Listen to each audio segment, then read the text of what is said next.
This is the first chess game that was ever recorded. It was played in 1475 in Valencia, Spain, between Francesco di Castelvi and Narciso Vignoles, I believe is how it's pronounced, although I'm not sure I pronounced it 100% accurately. So with the white pieces, Francesco starts out with e4. And so the first opening that was played was actually the Scandinavian. And pretty good theory. Bishop c4, knight f6. This is all really good theory. But we have a critical mistake by the black pieces, bishop g4. And bishop g4 looks like a smart move because this pin on the knight to the queen can be very annoying. Because black can aim to put pressure on the knight.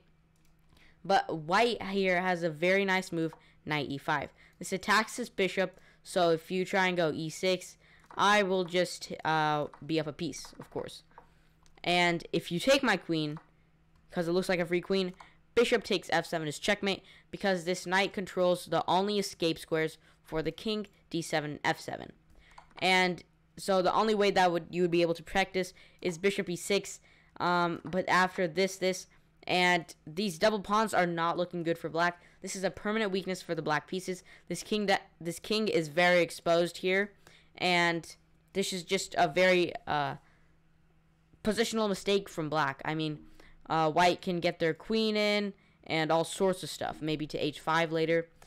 So black shouldn't really be doing this, but of course white, being the first game ever recorded in chess history, doesn't exactly find this nice chess tactic, and instead plays h3, which is completely fine. Kicks out the bishop, and black here doesn't make a good move. He takes on f3.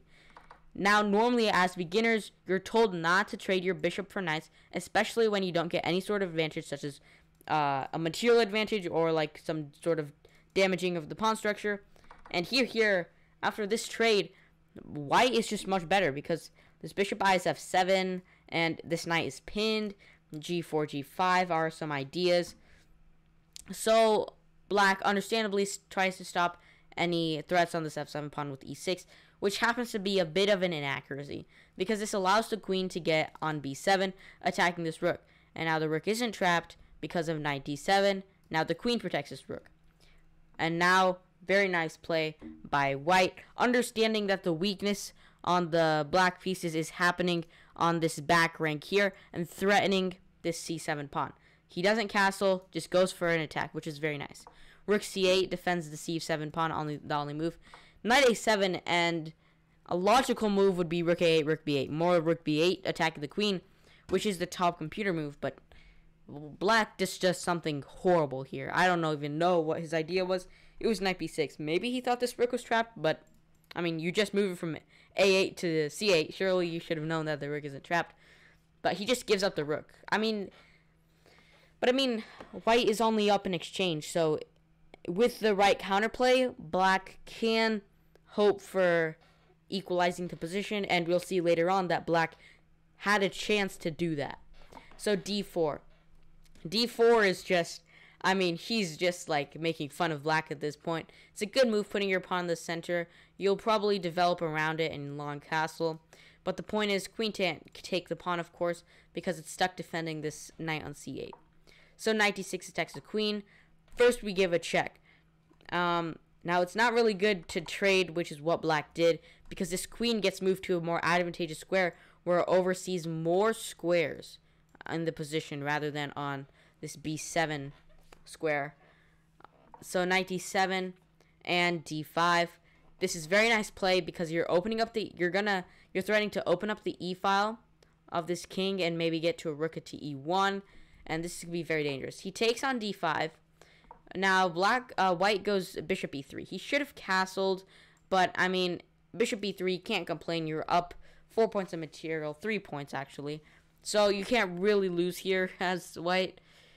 So we have bishop d6, rook d1. Very nice, very nice. Queen f6, this is not a very good move. Queen f6 does nothing. You should have just gone castled, get your king to safety, because that's the one thing that's the worst thing happening to black right now. But that just gives up the d5 pawn and queen g6. And here white plays what looks like a very nice move, but it's not good at all. Bishop f4. Bishop f4 is a full loss of a bishop, but it's not really a loss, because if you take on f4, which is what happened in the game, it's mate in 2. But I won't show you that just yet. I don't want to show you the finale of the game. what black should do here is go queen e4, and he's actually managed to like slightly lessen the advantage of white and make it harder, because now black has some counterplay. You're forking this bishop and the king. So of course you have to move this bishop back to e3. But now black can take on g2, and this rook is being attacked. This queen is infiltrating the position, getting nearer to the white king, and black has some very nice counterplay. But what happened in the game was bishop takes b4, f4. And this allowed checkmate in 2 with queen takes d7 and queen d8 checkmate. And this is the first ever chess game recorded in history.